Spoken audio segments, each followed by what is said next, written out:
Metro के बारे में कारण क्या है कि मेट्रो का प्रोजेक्ट तो बहुत अच्छा लगता है, लेकिन मैं आपको जयपुर का ही अनुभव बताता हूँ कि जितना मेट्रो पे हमने पैसा खर्च किया, आज की तारीख में उसका रिटर्न ब्याज भी नहीं आ रहा है। यहाँ क्या है कि पॉपुलेशन लिमिटेड है और सड़कों को जो आपने हेरिटेज कर रखा है उसको सबको अंडरग्राउंड लेना पड़ेगा। अंडरग्राउंड जो लेंगे तो उसका बहुत अधिक पैसा है, उतना ट्रैफिक नहीं।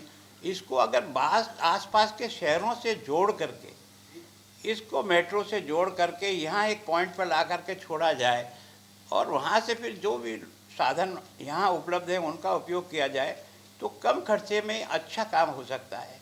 आप ही सारा शहर को भी आप अंडरग्राउंड खोद दोगे, उसकी कॉस्ट जो आएगी आपको वो बहुत बड़ी कॉस्ट आएगी। उसके एवज में कितना ट्रैफिक उनको मिलेगा। मैंने इंजीनियर को डिपार्टमेंट को कहा कि एक बार आप इस सारे को अनुभव करो और जहाँ जहाँ मेट्रो बन गया है उनकी भी स्टडी करो कि वो वास्तव में उपयोगी हो पा रही है या आज भी एक सफ़ेद हाथी की तरह से बंध गया है जिसका खर्चा इतना होता है कि मैं इतने पैसे में तो आपको गारंटी देता हूँ कि यहाँ एक पैसा किसी पैसेंजर से नहीं लेकर के भी हम बाई रोड भी हर एक को जहाँ जाना चाहे वहाँ जा सकता है। और मिनिमम कॉस्ट पर कैसे आपकी ये जो बस सर्विस है वो करें, चाहे हमको उसको घाटा खा करके भी चलाना पड़े तो आगे लोगों को ट्रैफिक में जाने आने की समस्या नहीं हो।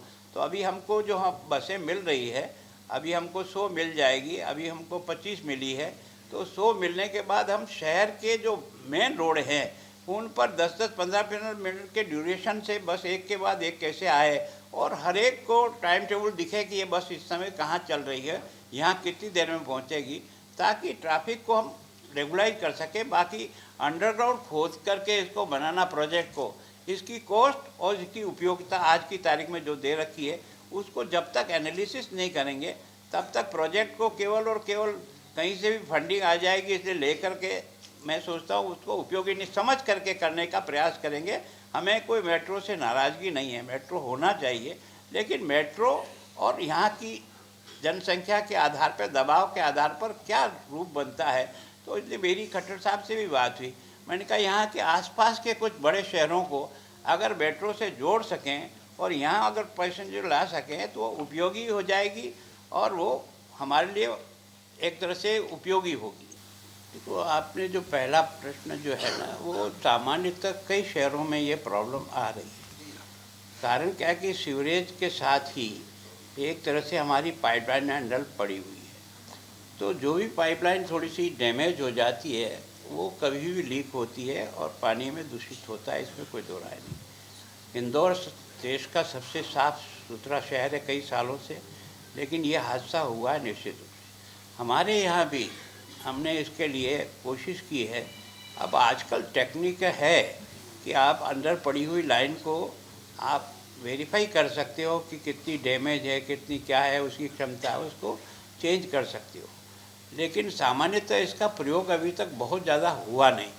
हम कोशिश कर रहे हैं फेज वाइज। कारण क्या है कि पहले यहाँ 3-4 साल पहले जो है एक विदेशी लोन के आधार पर 24x7 का संपूर्ण चंडीगढ़ में एक प्रस्ताव चल पड़ा। तो उस समय सोचा था कि इसको फिर उसी समय चेंज होगा, आज क्यों चेंज करें।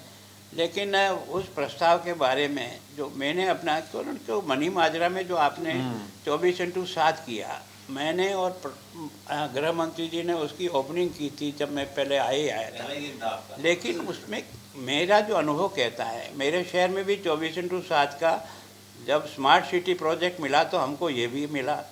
लेकिन सामान्यतः क्या है कि ये वहाँ चल सकता है जहाँ टैंक नहीं हो, ज़मीन में टैंक नहीं हो, ऊपर टंकी नहीं हो, तो आप पानी खोलोगे तो टैप से आपको पानी मिलेगा। लेकिन होता क्या है कि अंडरग्राउंड का टैंक भी है, चल रहा है, ऊपर का भी चल रहा है, और फिर जितना पानी उसको देना था उतने नाप में आपको एमएलडी पानी देंगे तब जा कर के वो बना पाएगा। फिर क्या है कि उन्होंने एमओयू किया, उसमें कहा कि 27% जो है ना लाइन चेंज करनी पड़ेगी। कौन सी 27%, कौन सी जगह की? वो 27% चेंज करते करते हमने ठेकेदार से 40% लाइनें चेंज करा दी। तो आखिर वो भी तो अपने बाल बच्चे लेकर बैठा है, तो वो 40% कैसे करेगा? तो वास्तव में आज की तारीख में जो हमारी इंजीनियरिंग डिपार्टमेंट उसके पास अंदर पड़ी हुई लाइन के बारे में भी वो पूरा परफेक्टली उसको आइडेंटिफाई कर सकते हैं। तो ऐसे आइडेंटिफाई करके अब की बार हम कुछ लाइनें जो अंदर पड़ी हुई है उसको ज़रूर हटाने का प्रयास करें। और 24x7 का मतलब जो मेरी समझ में आता है, सारा शहर खुद जाएगा और ये 5 साल तक भरा नहीं जाएगा। तो लोगों को जो परेशानी होगी वो उससे भी ज़्यादा होगी। आज आपकी पानी सप्लाई ठीक हो रही है, अगर आपको कहीं लाइन डैमेज है तो उसको बदल देंगे। 4 घंटे सवेरे मिलता है और प्रेशर से पानी मिलता है, तो 24x7 दुनिया को दिखाने के लिए क्या उपयोग होगा? मेरे तो समझ से परे है। मेरे शहर में झील का शहर है, पर आज भी ऑल्टरनेट पानी देते हैं, पर पूरा प्रेशर से देते हैं कि 4 मंजिल पर भी टंकी में पानी जाता है। किसी को नीचे से उसको मशीन चला करके ऊपर ले जाने की ज़रूरत नहीं, मोटर चलाने की ज़रूरत नहीं, मोटर के कनेक्शन काट दिए हमने, कोई ज़रूरत नहीं, हम प्रेशर से देंगे आपको, पानी जाएगा ऊपर। देखो, सामान्यतः क्या है कि सुप्रीम कोर्ट की जो भी गाइडलाइन मिलेगी उसकी पालना सारे देश को करनी पड़ेगी। पहले भी जो उन्होंने फैसला किया था उस समय यही था कि भाई आप जहाँ से भी पकड़ोगे वापस वहीं छोड़ना पड़ेगा, उनका स्टेरिलाइजेशन, तो वो कर रहे थे।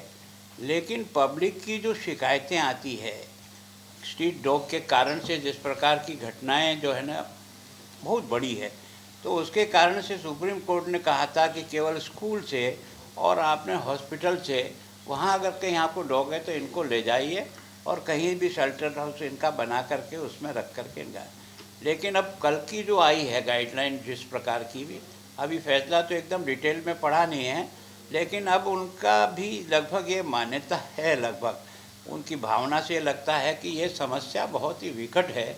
इस समस्या के बारे में, इसके निदान के लिए मतलब केवल और केवल उनको छोड़े रखना या उन पर रजिस्टर करना ये नहीं होगा। कोई न कोई दूसरा आपको तरीका निकाल करके इसको कहीं शेल्टर हाउस बनाकर कहीं भी ना, आपका कहना बिल्कुल ठीक है। एक शेल्टर हाउस में उनके लिए एक तरह से ज़िंदगी गुजारने का है, उनके जो एक स्वतंत्रता थी वो तो नहीं है।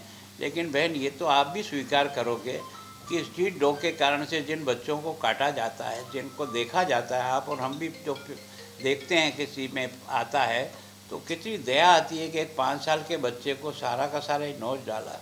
और केवल हम दया के आधार पर एक को बचाना चाहते हैं, दूसरों को जो है ना एक तरह से नुकसान पहुंचाना, तो कोई रास्ता तो अब हमने नहीं निकाला है। सुप्रीम कोर्ट जो गाइडलाइन देगी उसकी हम पालना करेंगे। और अभी जितने भी हमने पकड़े हैं उनको सही स्थान पर ले जा कर के हमने उनको रखा हुआ है। तो आपने जो पहला प्रश्न जो है ना, वो सामान्यतः कई शहरों में ये प्रॉब्लम आ रही है। कारण क्या है कि सीवरेज के साथ ही एक तरह से हमारी पाइपलाइन अंडर पड़ी हुई है, तो जो भी पाइपलाइन थोड़ी सी डैमेज हो जाती है वो कभी भी लीक होती है और पानी में दूषित होता है, इसमें कोई दो राय नहीं। इंदौर देश का सबसे साफ सुथरा शहर है कई सालों से, लेकिन ये हादसा हुआ है निश्चित रूप से। हमारे यहाँ भी हमने इसके लिए कोशिश की है। अब आजकल टेक्निक है कि आप अंदर पड़ी हुई लाइन को आप वेरीफाई कर सकते हो कि कितनी डैमेज है, कितनी क्या है, उसकी क्षमता है, उसको चेंज कर सकते हो। लेकिन सामान्यतः इसका प्रयोग अभी तक बहुत ज़्यादा हुआ नहीं। हम कोशिश कर रहे हैं फेज वाइज। कारण क्या है कि पहले यहाँ 3-4 साल पहले जो है एक विदेशी लोन के आधार पर 24x7 का संपूर्ण चंडीगढ़ में एक प्रस्ताव चल पड़ा। तो उस समय सोचा था कि इसको फिर उसी समय चेंज होगा, आज क्यों चेंज करें। लेकिन उस प्रस्ताव के बारे में जो मैंने अपना तो मनी माजरा में जो आपने 24x7 किया, मैंने और गृह मंत्री जी ने उसकी ओपनिंग की थी जब मैं पहले आया था। लेकिन उसमें मेरा जो अनुभव कहता है, मेरे शहर में भी 24x7 का जब स्मार्ट सिटी प्रोजेक्ट मिला तो हमको ये भी मिला। लेकिन सामान्यतः क्या है कि ये वहाँ चल सकता है जहाँ टैंक नहीं हो, ज़मीन में टैंक नहीं हो, ऊपर टंकी नहीं हो, तो आप पानी खोलोगे तो टैप से आपको पानी मिलेगा। लेकिन होता क्या है कि अंडरग्राउंड का टैंक भी है, चल रहा है, ऊपर का भी चल रहा है, और फिर जितना पानी उसको देना था उतने नाप में आपको एमएलडी पानी देंगे तब जा कर के वो बना पाएगा।